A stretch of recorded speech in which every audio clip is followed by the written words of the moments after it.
Today we are joined by our friend Drew Wallingford. It's going to be a great conversation, so stay tuned.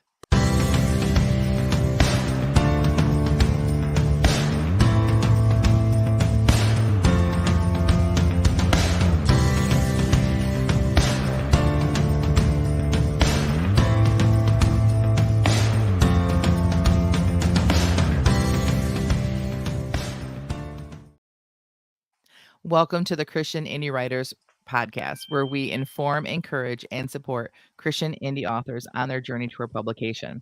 I'm Jennifer Carl Tong, and I write historical Christian romance. I'm Christina Catane, and I write Christian fantasy and murder mysteries. I'm Drew Wallingford, and I'm a nonfiction writer. I write for church leadership and for parenting and autism awareness. Good stuff. And welcome to everybody who is in our chat. We already have, sorry if you are watching this and you see me move around really weird. I had some tech issues and I had to hook up my phone to my camera, but it's blocking everything that I need to do with you guys. But we have some people in our chat already this morning. Purpose Behind the Pen is with us. Good morning. Our friend Catherine is here. Good morning, Catherine. Jason Marsh. Jason, we haven't seen you in forever and you picked a good episode.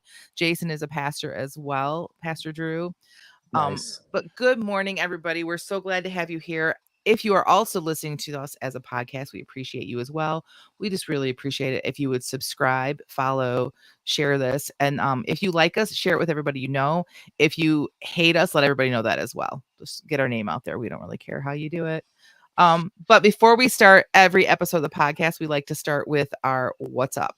And Tina, you have been the world traveler, so we're going to start with you.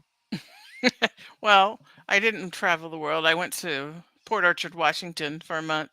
It's farther than I've been in a long time. Stay with my mother, but my the reason that I went was my brother and his family went to Thailand because my sister-in-law is from Thailand. And so they go back every other August to visit her family, and it doesn't pay to fly 18 hours and then only stay a few days. So they stay a whole month. But she brought me back a gift from Thailand. So I'm just see if I can lift this up.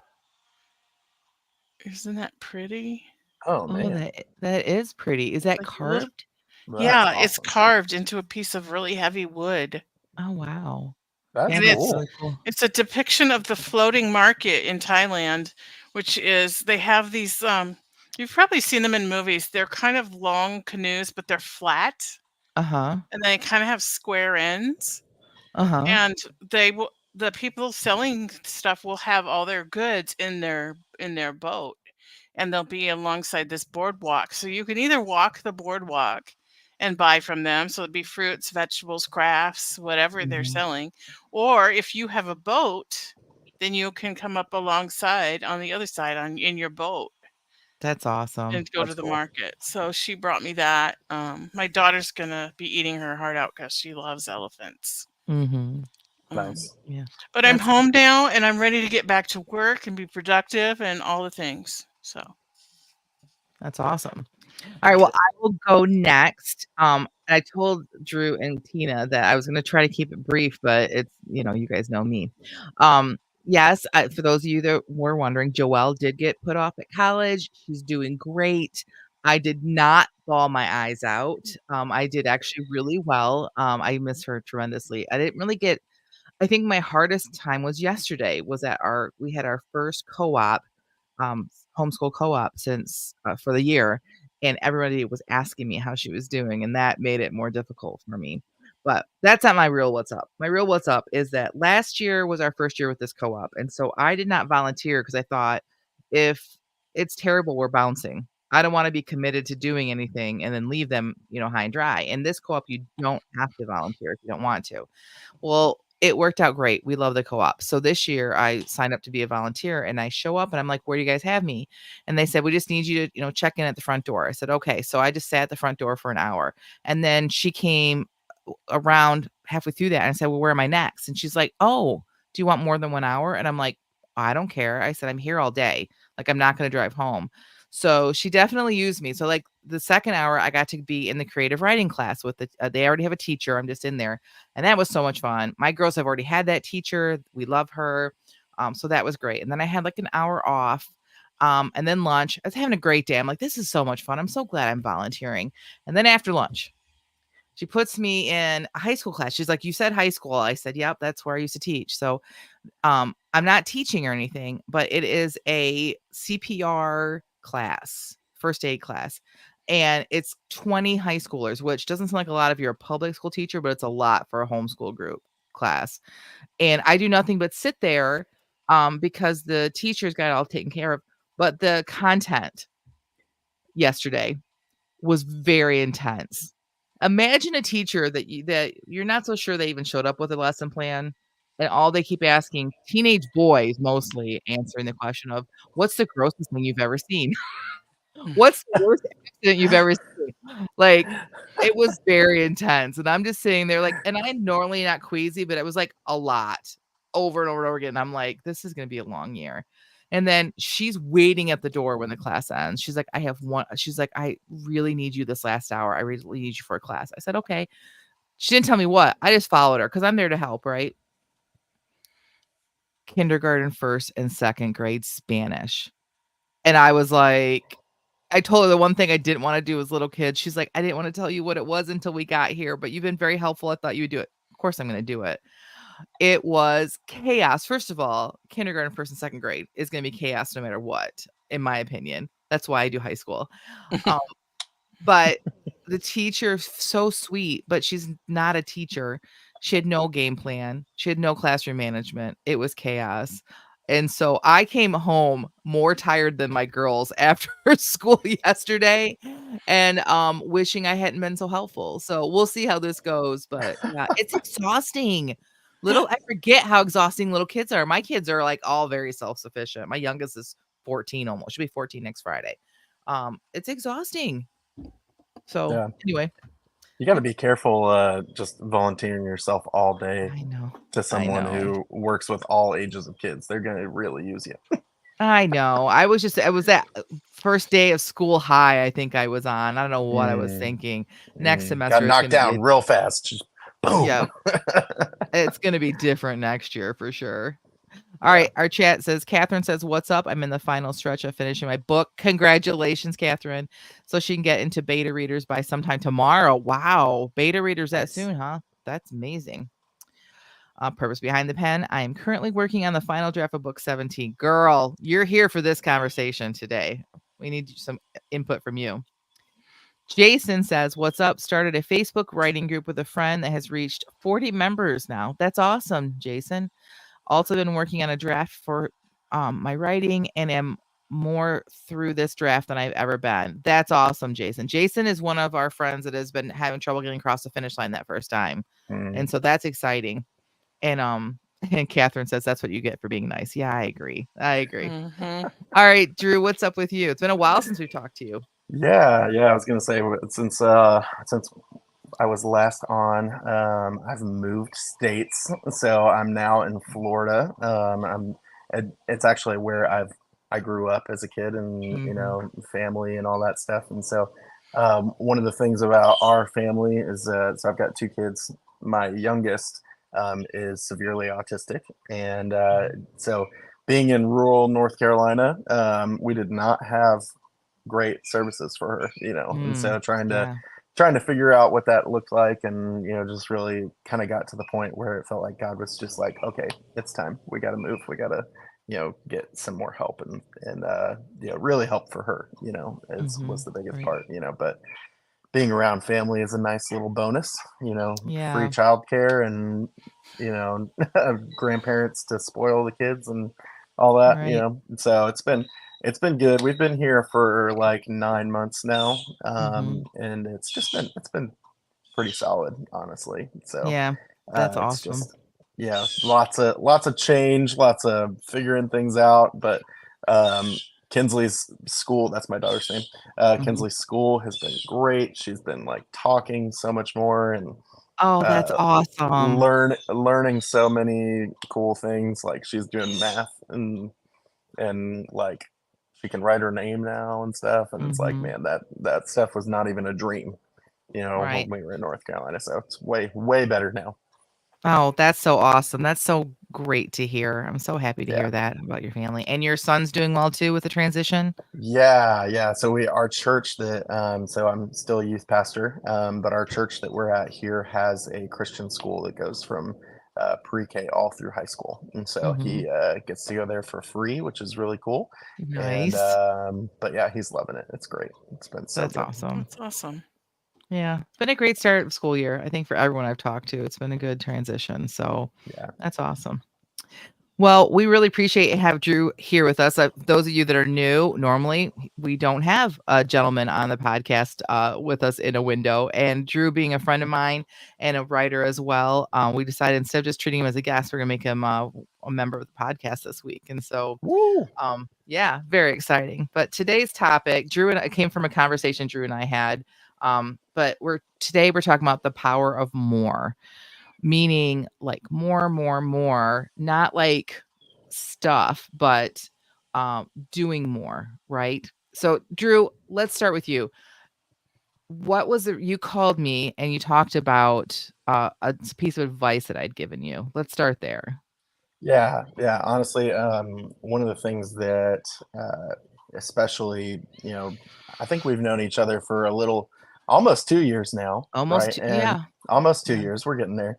And Yeah. when we had first met and we were talking through, and had been working on my first book Mhm. and trying to figure out what to do, and I kept doing this, like sort of like what we were talking about with that one comment that came up from Jason, this idea Mhm. of like trying to get to the finish line, right? And that Yeah. was my struggle, where it was just like I had this one book where it's like, this is my one book that I think that I can get out there and people will Right. want to read, and I'm going to write one book and it's just going to be a New York Times bestseller, and like whatever, Right. all that stuff all right off the bat. And I was just really struggling with that, just with this Mhm. idea of I don't know how to do this or finish it, and it feels like it's taking forever. And We've one of the all things, gone through that. Like, yeah, I know my book 3 of my series was the book I thought was the one book, and it was gonna be my book, and it's the only book I have in me, and Tina, I think, agreed that her first I book. had a prologue. That's what I had. I had a prologue, and it was gonna catapult me to my dreams. yeah, You didn't, yeah, like, even get past the prologue, you had to, like, but we both struggled to get across that finish line that first time. I ended up having to write a different book and work my way to the 3rd book because I couldn't get across the finish line with that first yeah, book. So you're yeah. not alone in that. Yeah. Yeah, and the thing that you had told me when we were in that moment was that it was just like, I just need to get started and like get books out there, and Mhm. that, for me, this is my fourth book. Like I just released my fourth book, and I Mhm. think this is the first one that's Congratulations. like, thank you. Mhm. But I think that that's like the first one to me that Mhm. felt like it actually jumped on the page, is the Mhm. one that like where writing clicked and did all that stuff. And that was, you had said 2 years ago almost, like that it was Mhm. just like by book four you'll be ready to go. And that was, and really that's where we're at right now, is that fourth book was the one that like it Mhm. finally clicked. And like you know I definitely have realized that I have way more than just one book in me. Yeah. And That is so funny. So I literally said by the 4th book, right? And then, yeah, man, I'm a and here we genius. are. Yeah. You are a genius. I'm a Put a genius. little tiara on that head, just like the queen of knowledge. For the for for those of you that don't know the behind the scenes, I did a mock, outline where they had to praise me and crown me the queen of And I didn't read ahead of time, so I forgot to bring my shovel. Anyway. Alright, let's see. Catherine says that her first book was the easiest and fastest to write. She says, "Now that I know what I'm doing, it takes longer." She's laughing. Well, Valid. maybe your first book wasn't as good as what the other books are, excuse me, but, that's hilarious. One second. I'm so sorry for that dead air. Miss Molly, my dog, is being obnoxious today and coming in and out of my office. So, Tina, would you agree with that? When you're working on you're working on book 3 right now. And does it feel like it's easier? No. Really? Okay. No. Because the editing is what gets me. Oh, The yeah. editing is what's really hard. The writing part, yes, was easier. Yes. Yes. The editing, oh my gosh. It's like this guy from 20 Books in Vegas last November said. Mhm. Editing is like making your way through the jungle with a spoon instead of a machete. Yeah. I will never forget that comment, and that is what I struggle with. Right. And Catherine says the same thing. She says that's why it went through 2 massive rewrites. So it was easy to write that first book, but it wasn't as good as the other ones. So for me, I had that first book which was my book 3. I could not get across the finish line with it. So I ended up having to write 2 more books leading up to it in order for it to. But when it came to book 4, the writing of book 4 came about so easy, and I think it was for a couple different reasons. First of all, you've already been there before, right? You know you can cross the finish line, so some of that self-doubt is gone. I would not say all the self-doubt. Like, I still struggle every book with self-doubt. Like, this one's not as good as the last one. No one's gonna want to read it. And like I'll write a chapter, I'm like, oh, that's garbage. But then I come back in a month and I read that chapter again. I'm like, oh, that's not bad. That's exactly what I wanted. Editing might be a different matter because you know why? I think it's because the writing is becoming easier. I think that we are becoming better writers. We are doing more with our stories. I would guess that by book 4, Drew, it's a better. Not only was it easier, but I'm going to guess it was a better book as far as the things that you were including and the just. I mean, everything. The way that you not only wrote it, but like maybe even had more information in it. And would you agree with that as well? I think we're having some tech issues with Drew. Hold on 1 second. Sure.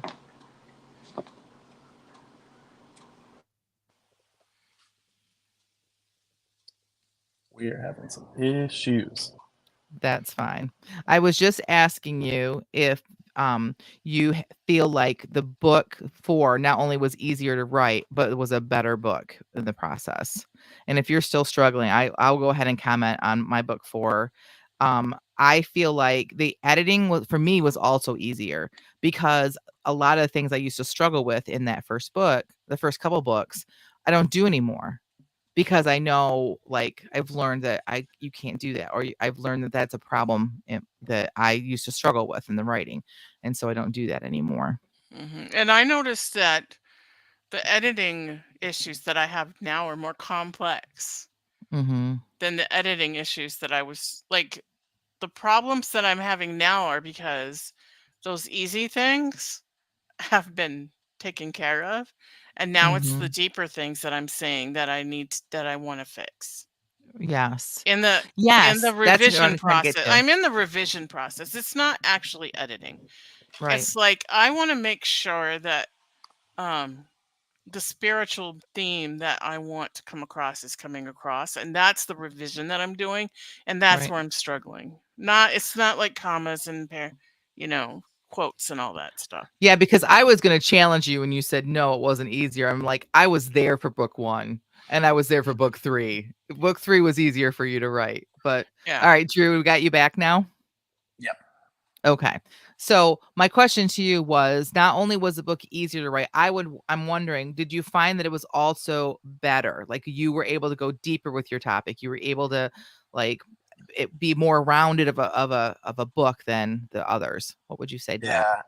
Yeah, I would say that the thing that made it a lot better that I think people don't realize is that I found my voice as an author, Yes. and Yes. that I think that makes a huge difference, because especially because you know, us as I'm a pastor, so I write all the Mhm. time, right? I write Right. messages all the Sermons, time, yeah. right? Mhm. And so, but I naturally put my voice into those because I'm Right. physically going to speak them to somebody, and so it's Right. like it's different when you're writing something in order to not do that. It's like in Yeah. order for someone else to read that, and so I think for a while I was a little naive that Mhm. I would just, yeah, of course I know my voice as an author. Like I write all the time, it's fine, and I Mhm. totally did not. And Yeah. so it definitely took a while for me to figure that out. But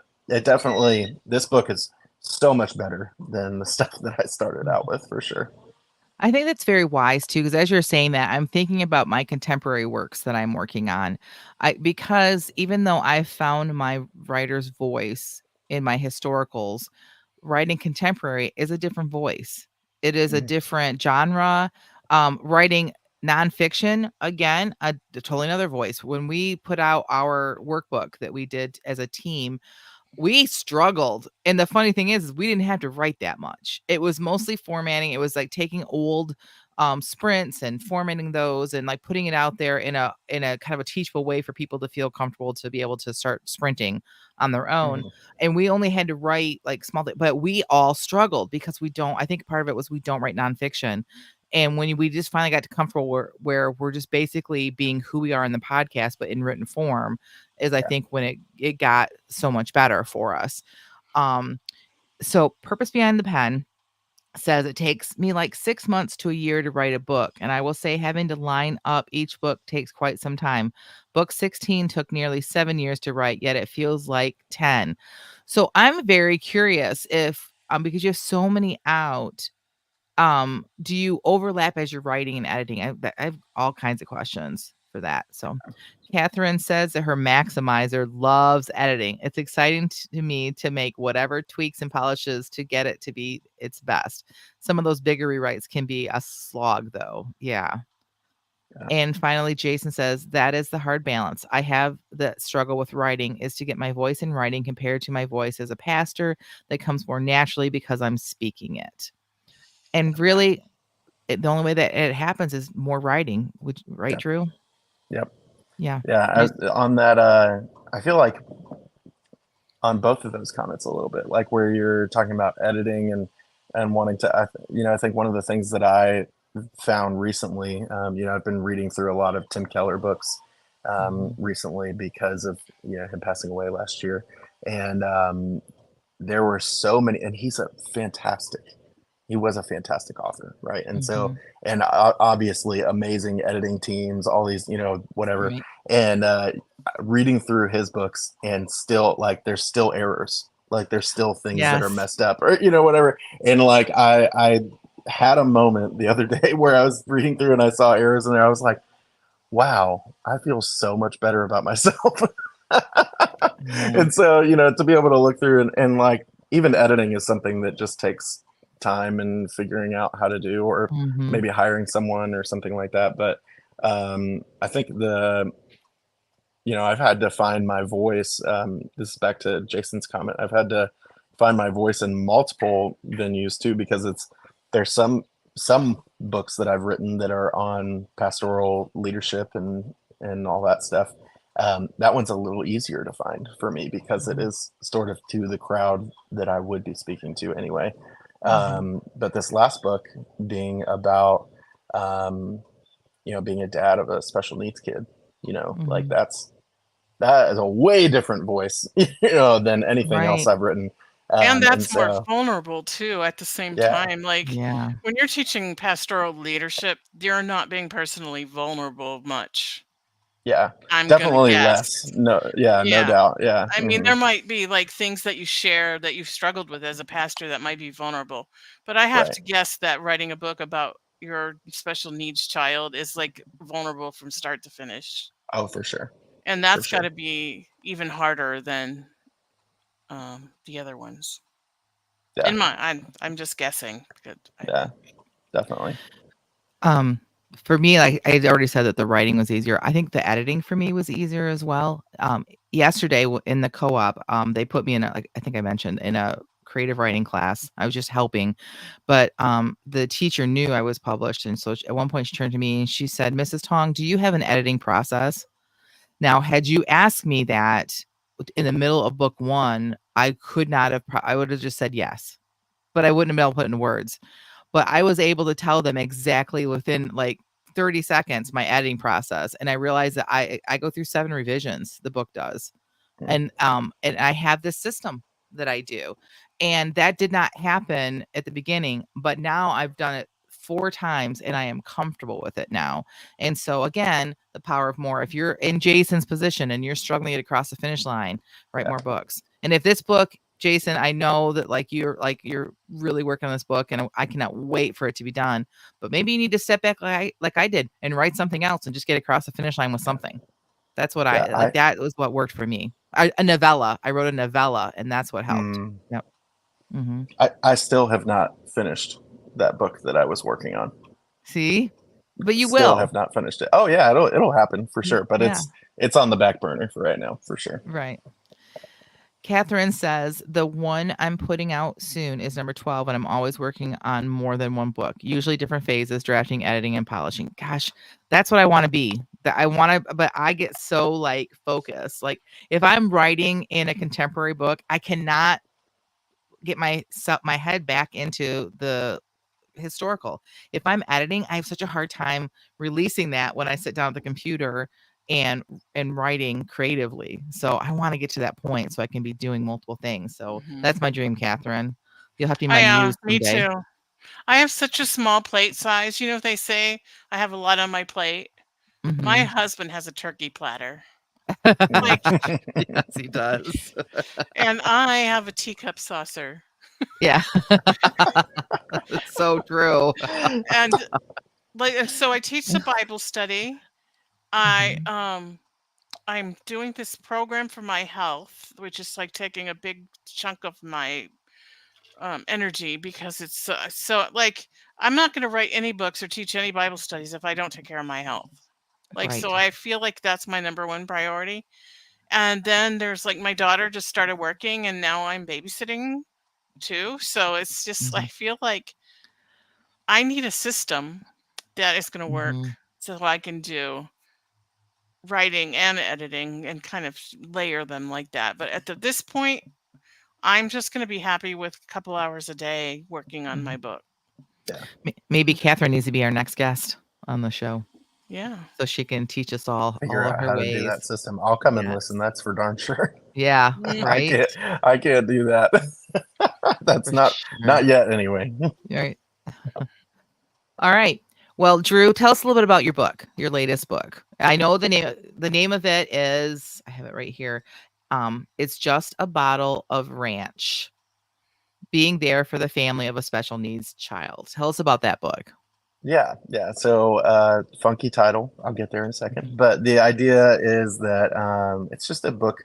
I think one of the things that, friends, people that we've met that have autistic or even just special needs kids, just it's hard to explain how life is. It's hard to put it into words like what you're going through, what life is actually like, and definitely like it's really hard for us to ask for help, and or to tell people that they think they're helping but they're not.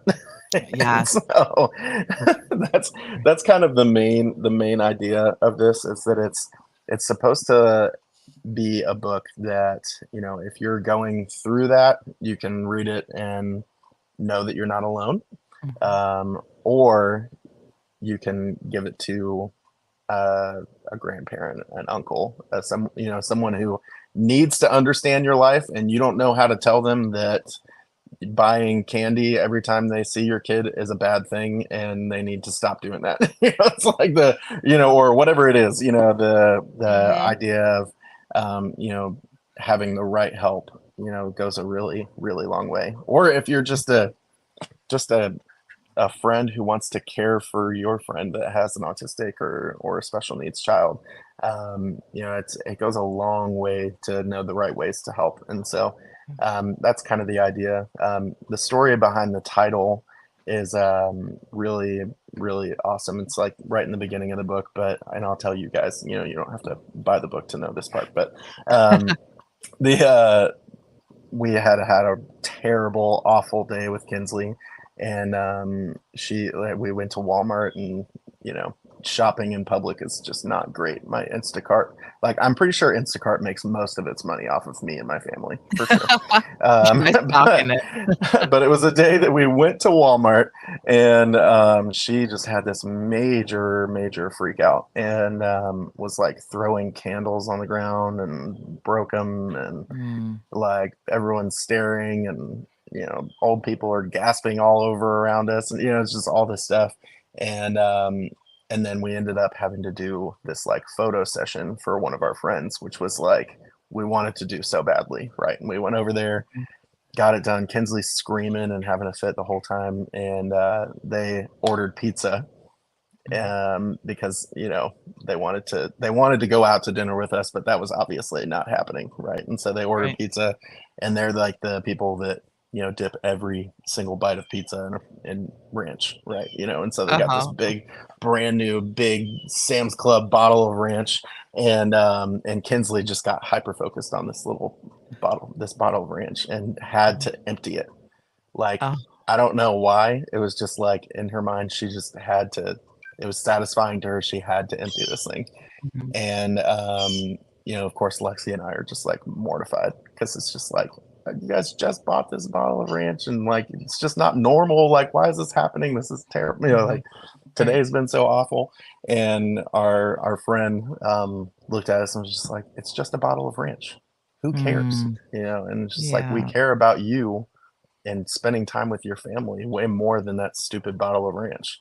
And just to me, like that idea that we needed people to care about us, no matter what, and like that you make small sacrifices, right? Like a bottle of ranch, $7 is a small sacrifice. But not everybody's willing to do that, and that, like not normal things freak people out sometimes. And so, to go in with it, with this idea that, I just want to love on you no matter what. And like, that's what we really need, And so my husband is a pastor, and at our last church, my son is mildly autistic. Like they did the testing and they couldn't rule it out. That's what they said. Yeah, I got you. But when we were in a bigger church and the song service, he couldn't take it. He couldn't, it was too loud. And so we gave him permission to go out of the foyer during the song service, or out of the sanctuary during the song service, and sit on a couch in the foyer, which that was piped through speakers back there, but it just wasn't as loud. Yeah. And there were the same lady every week used to go out there and get on his case for not being in the sanctuary. And it really affected him. Yeah. Like to this day, he told me recently, he's 21 now, that he was traumatized at that church. Wow. Because he was made to feel guilty for not being in the sanctuary when he was listening. I know he was listening because we would talk about the sermon on the way home, and he had heard what was being said. Yeah. It was just too loud and too much going on in the sanctuary for him. And I really could have used that book because I did not know how to handle this lady. Yeah. She was on staff too, so it wasn't just man. It just wasn't just a congregant, and it was just a hard situation. Yeah. I'm sorry. Everyone buy the book. I want to be the bottle of ranch people. That's what I want to be. And I'm afraid that I have had at times not been the bottle. I don't think I've ever been the lady in the foyer of the church, but I think that, so love the title. I love the concept. I'm so excited to read it. All right. Before we move into the next section, real quick, tell us about your podcast and how it's going. Yeah. So I'm on a podcast with 3 buddies of mine now. We added a 4th member to our podcast. I heard that. Yeah. So it's been fun.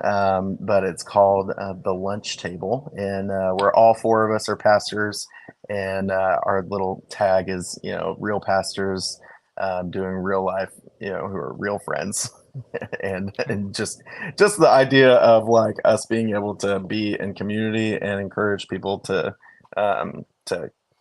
be in their own community and to have people that they do life with. And so we talk about just about everything under the sun. ministry wise. And it's just definitely some great ideas have come out of there. Jen has told me I've gotten a couple of books that I have to write now that she's listened to a couple episodes and been like, you talked about that, you have to make that a book. Yes. So definitely Yeah, I'm not it's a been good. pastor. I am on staff technically, but I'm not a pastor. But I listen to it just because I know you guys. And even if you don't know them and whether you're a pastor, if you're a pastor, you need to be listening to the podcast. But even if you're not, it's very entertaining. It really kind of also as a congregant helps you to understand some of the things that your pastor is going through that you don't even see and some of the struggles. And so it's a fun listen. And so everyone should listen to it. But yes, there have been some some words of wisdom and things that you have talked about on the podcast very passionately that have made me think that's your book. Get that one out in a book. People need to hear that information. You need to share that too. Jason wants to know, is it on YouTube? No, it's not. I don't know why. It's you guys the are only so one we don't have. You're so right. We probably and you should guys do that. do it video, right? You guys see each other. We do. Yeah, but sometimes like I don't know, we're ugly. We don't look good. That's what makes it so great. That's what makes it so great is when we probably should do that soon, honestly. But it's funny how it's some intimidating. of the episodes come out. Yeah. When I think the idea of like, I think like probably not, I would say at least 75% of our listeners are like listening on the way to work or something like that. Like that's sort of our listening base. But hey, I will take it. We can, it's more listeners. That's definitely something we got to think about for sure. Plus, you guys spent about 5 minutes talking about Nate in a robe. The last episode I listened to, that is true. Like, it was a big letdown that we couldn't go see this like opulent robe that you guys were talking about him like lounging. I did the podcast in a robe once. You did. It was April Fool's Day. And I told everybody my husband had decided we were going to go do ministry in a nudist colony. Nice. If you haven't seen, those of you listening, if you haven't listened or seen our April Fool's episode from a couple years ago and our how to write a Hallmark Christmas movie a couple years ago, you need to go listen to those because that really shows you who we really are. Jason wants to know, what is it on? And I will add it to the show notes, but tell us where we can find the lunch table. So you can pretty much find it just about anywhere that you can listen to podcasts. So it's on Spotify, Apple Podcasts, Overcast, a bunch of those other ones as well too. So I listen to it on YouTube Music. So it is everywhere, just like we are. So awesome. Well, great. So now we're going to move into our favorite time of the day, which is our feeding of the backs. If you're new here, we're just giving some feedback, but it's not normal feedback because we write this live together right before the episode begins. So we don't have time to edit or there's no polishing of this. So we only give positive and encouraging feedback on this. And today, Drew did write with us. So very excited. So Drew, I'm going to have you go first because I'm excited. Because when we finished writing, he was like, oh yeah. A lot of pressure, a lot of pressure. All right. Here we go. Now, so I got a little preachy into this. I'm just going to let you know. We're here for it. It absolutely happened for You're a pastor. I would be disappointed if you didn't. It almost became a message series. Maybe it will be. Maybe. Who knows? Some of it is a little bit of what I'm doing in youth right now, actually. So, all right, here we go. One of the things that we think about when we're going through life is the fact that most of the time we feel that we need to qualify who we are and what we do. This is completely dangerous to us in our own personhood because we get lost in thinking that we won't stand up or thinking that we might not stand up to the actual measure that we should live up to. People have qualified that as imposter syndrome, where we feel like we are just the wrong host in the wrong body, like we have accidentally invaded the person that should be, and we are not enough. I know that I've felt imposter syndrome from time to time as a pastor, as a dad, as a husband. These thoughts creep in our everyday lives, and it can be so terrible for this true identity that we should hold on to. To be honest, I think that one of the easiest parts of our lives, wow, I have a syntax error. Here we go. That can hit us. I think that one of the easiest parts of our lives that this can hit us is as parents. We see how our kids are. We see how they go through life. We see their hearts and minds, and when it doesn't go to plan, and surely not all of our lives as parents will go to plan, even for the best parents, we feel terrible. We think that we don't have what it takes. We feel broken. We feel like we are all of a sudden useless, and that just simply is not true. I think dearly of Ephesians 2, where Paul reminds us that we are God's masterpiece, and that and about how it could possibly be to make this fixture of truth in our lives, something that stays there and blows out the lies of us not being who we should be, starting every day with something new but refreshing this idea of who God has called and made us to be. As a man seeking God, I feel that I would do just about anything to remember that every single morning when I wake up. But I think the most important thing in this prospect is that I need to rely on God for that.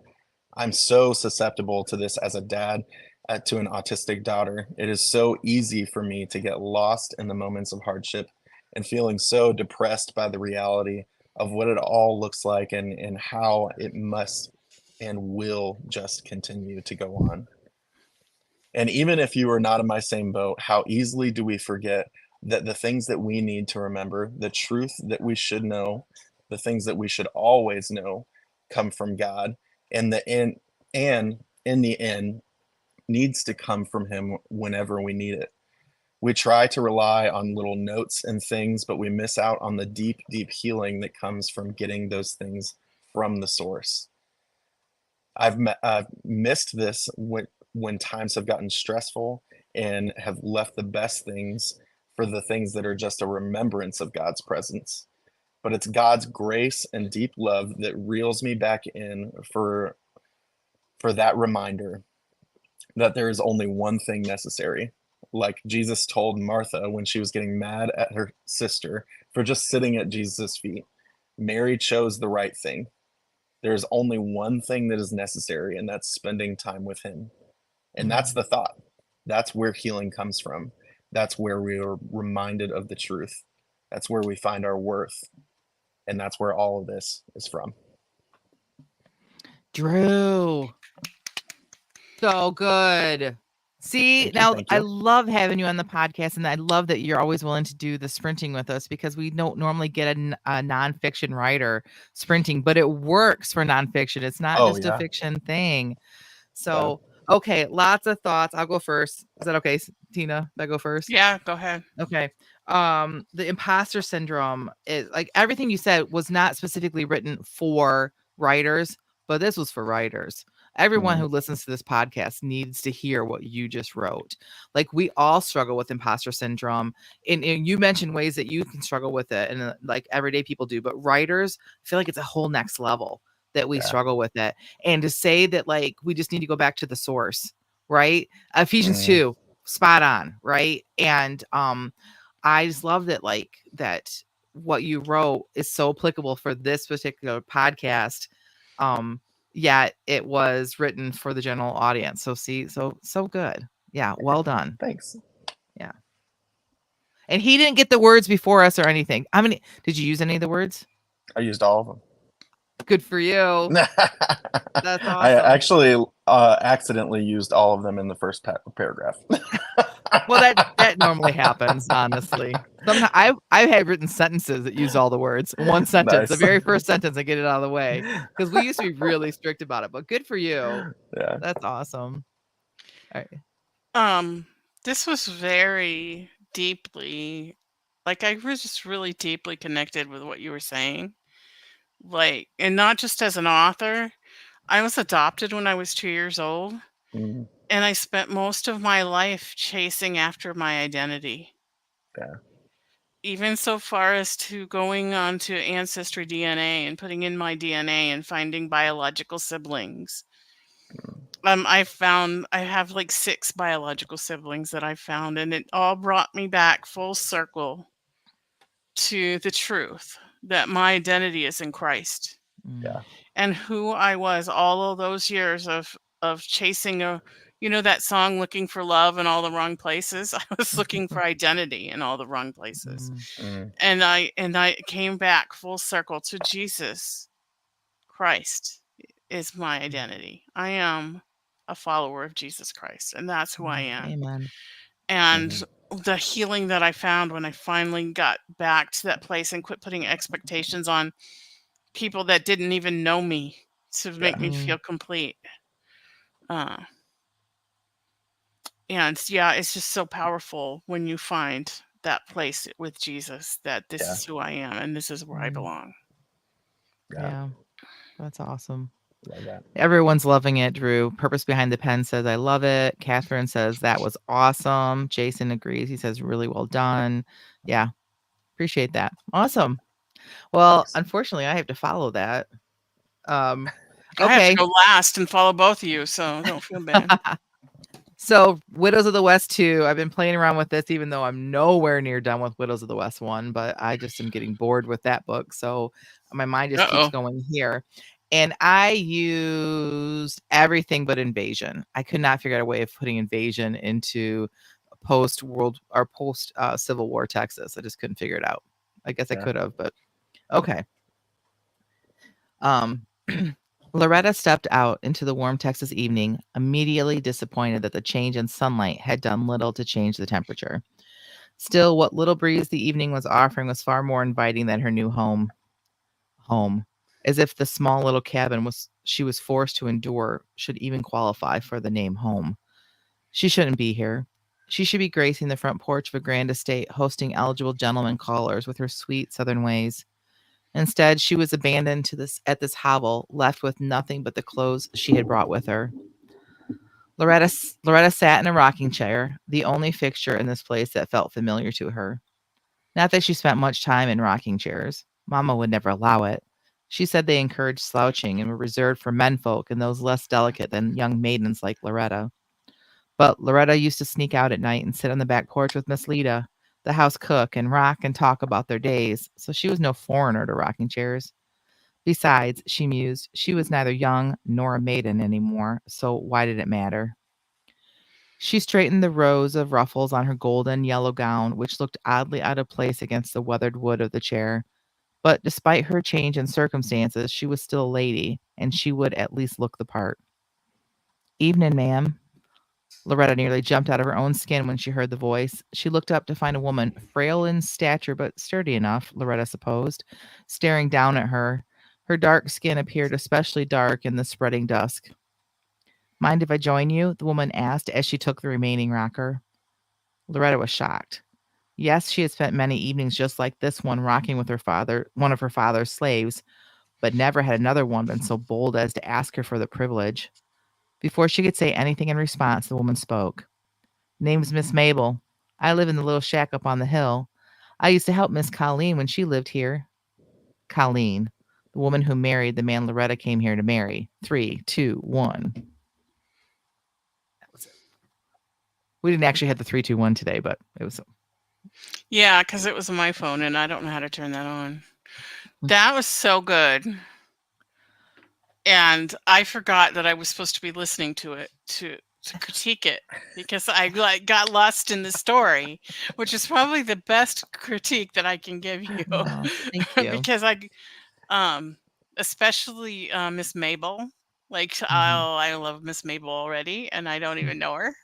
Mm-hmm. And I just wanted it to keep going. Good stuff. Me too. It was too short of a writing session. Yeah. Thank you. I was going to say, I feel like even just like the little tidbits of character building, in those moments definitely really captured me for sure.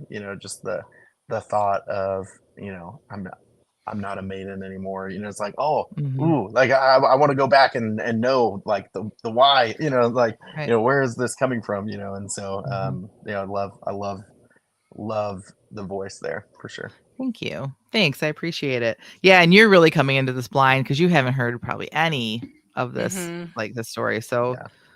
so awesome. Well, thank you. Mhm. Catherine says, "Dope." Probably because the last line.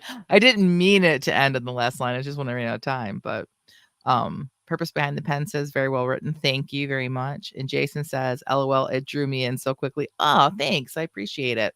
Yeah. Sometimes when I'm writing things like this, I'm like, oh, I'm spending too much time talking about rocking chairs. But it's a sprint, so you don't stop. And so Yeah. that's what's helpful about it is you just keep going. And then you realize later, like either, yeah, I need to fix this or that wasn't so bad. So Yeah. all right. Well, awesome. All right. Well, now Tina, you get to bring it on home. Okay, I didn't use any words. I mean, I used words. I didn't use any of the Right. the The sprint words. I'm The not going to prop. say anything because I didn't use any words. I meant to, and I just never got there. So So you were And- inspired by the words, but you didn't get to the point where you used them. right, I think fixture. I think I was trying to get to fixture, and it just never happened. Okay. Okay, here we go. Where have you been? Asked Detective Tilton. Had some things I needed to do in another case. What's up? Said Detective Reese. The neighbor lady finally answered her door. She was hung over with raccoon eyes from her makeup running barely awake. She couldn't see or hear anything. So another dead end then? Not necessarily. She brought a guy home with her. He was gone when she woke up. She doesn't know what time he left. Let's talk to him then, said Detective Reese. She can't remember his name. Said she isn't even sure. She asked him what it was. She did, however, give a very detailed description of his abs. Reese did his best not to roll his eyes, but he couldn't help himself. Let's just look him up on the National Ab Database, shall we? Tilton laughed. She did, however, remember the name of the bar where they met, and she drank shots after Mr. Snake Tattoo Abs. I called the owner, left a voicemail. With any luck, there will be surveillance video. Great. Follow that up. I've got a few things on the Alice Koyatuk case to look into. Tilton nodded and hurried off toward her desk. Reese sat down and powered up his computer. Sergeant Smith scowled at him from across the aisle. Still looking for that Eskimo girl? I'm telling you, she ran off with some guy from outside. They won't hear from her until he dumps her, and she needs help getting back up here. Athabaskan, Reese said, ignoring the rest of his conjecture. What? She's Athabaskan. Denaina, to be exact. Eskimo is a white man's word. Smith rolled his eyes and turned back to whatever paperwork he was filling out. Reese said a silent prayer that Smith was right, that Alice was off somewhere with a guy, and that he wouldn't find her body frozen next to a creek somewhere. Oh, Tina. Man, Oh. that was amazing. I have to say that I had to really control myself from actually laughing at the ab database. That's hilarious. You were supposed I to love laugh. that. Well, yeah, but you're still reading. I'm not trying to interrupt you, you know. So I want to keep listening. But I love all the elements of like, you know, pulling in, you know, like the Eskimo's a white man's word, you know, like and the, you know, like the just the searching and the anticipation in each moment too. So good. Thanks. Yeah. I love when you write in this voice and when you write in this world. I just really think that like it just comes so easily to you. And it's so like you've built this character already. As soon as you started writing, I knew or started reading, I knew that you were writing from in this book. Like and I know that you've been trying to, but like it was just clear with your voice. And I Mhm. love that. I love this character, this main character. There's so much about him that I love. And even though I was like struggling with some tech issues while you couldn't see because you were reading, and so I missed a little bit of it. Like this, I cannot wait for this book to be done so I can read this. But hopefully, I won't know all of the details so that I can like read the whole thing and like be have the suspense. So. And I don't know that all of the sprints that I've been doing in that world are going to make it into the book. But Same. Yeah. I have these ideas. Like I was actually sitting I don't know. I must have saw a commercial or something where they had Eskimos in the commercial, Mhm. and I was just like, they get so offended if you call them that. Mm. They have a tribe and they want to be called by their tribe, Yeah. and Yeah. that idea was kind of spinning around in my head, and so when I sat down to write it, it just came out. So Yeah. Yeah. That's awesome. That's Cool. great. Catherine says, "Whoa." mm, That's great feedback. And Purpose Brand and Pen said the suspense had me on the edge. Same. Yeah. So good, thanks, Tina. guys. All right, awesome. Well, it's time for us to wrap this up for this week, but we can't go until we do our what's next. All right, Tina, what's next with you? Well, my husband, my wonderful, wonderful husband, whom I love very, very much, She's redid our starting this off pretty deep. Let's see what we he leave on thick. redid our bedroom while I was gone. Like Oh, he took the carpet out and put hardwood floors in, and oh, we've got like two mm, new dressers and a new armoire, and it's wow, really nice. But he wow. took a lot of stuff out of there and put it in my office. Oh, And I can't work in a mess. I just can't. right. Like my brain won't be creative in a mess. So Hmm. I have to get my office back into shape, and then I plan on doing the office hours again. So anyone who's listening who is a member of our Patreon on the $5 level, we have office hours there, and I will plan on being back as soon as I get my office cleaned up.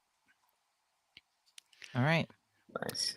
Well, next for me is I'm still working on the cover of the book and working on the blurb. My youngest turns 13. Nope, sorry. Oh, wow. She turns 14 next week, next Friday. Oh, and so getting ready. She's having a sleepover.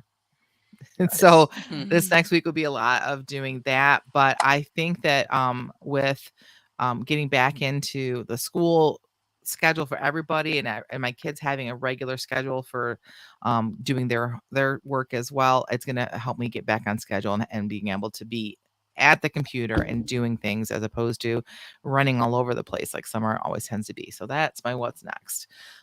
Drew, what's next with you and Yeah. with your books and with your podcast, everything? Yeah. So with books, we'll start there. I'm doing a rewrite of a small ebook that I had, just kind of converting it to print, and really just kind of as a resource that people have been asking me for, which is that's a good feeling. I like that. I don't know if you've had Mhm. too many people ask you to make something that they can buy, but it's cool. I like that. And then really just we're in full swing for school and stuff like that. And one of the interesting things about us having a school as a part of our church is that I'm having to get used to having a whole ton of stuff on my calendar that I have to be at the school. And so Mm. just with the start of school and all that stuff. And so it's just like, whoa, just trying to figure out that balance of like, okay, what's the time that makes sense for me to write books? You know, like you know, when can I do that? Is it when the kids go to bed? You know, or is it like, Mhm. do I block a lunchtime at work? You know, I mean, something like that. You know, just Sure. trying to find the right time for that to be, you know, correct for me. Mhm. Hmm. Yeah. That's what we all struggle. That's what I've been struggling with a lot recently is just when do I write? Because doing mornings doesn't work anymore when you're a homeschool parent Yeah, because that's when we school, so. All yeah. right, Jason says his what's next is this week. I hope to finish chapter 5 and 6. Try not to stress about Sunday. Superintendent is coming to the church and add some stresses as a result. I get it, Jason. I think Jason might be the same denomination as you, Drew. Oh, Um, okay. I think he is actually from conversations that he and I have had, if I think correctly. But um, so yeah, we I've been at a church where the superintendent's coming and like I've been at churches where they come and it's not a good thing. So if it's nothing bad is happening, you're gonna be fine, Jason. I'm sure he's gonna see great Yeah. things. So I worked at a doctor's office where OSHA was coming. I'm guessing it's probably It's probably similar. Yeah. We're actually like we're Baptist church, but we're actually like not actually affiliated with anybody. Oh, And gotcha. so, which is really Okay. interesting. So there's no higher power to answer to. So I've not experienced that in a except long for time. God, right? Oh yeah, Right. except for him. Except for That's him. But there's no human higher power. right.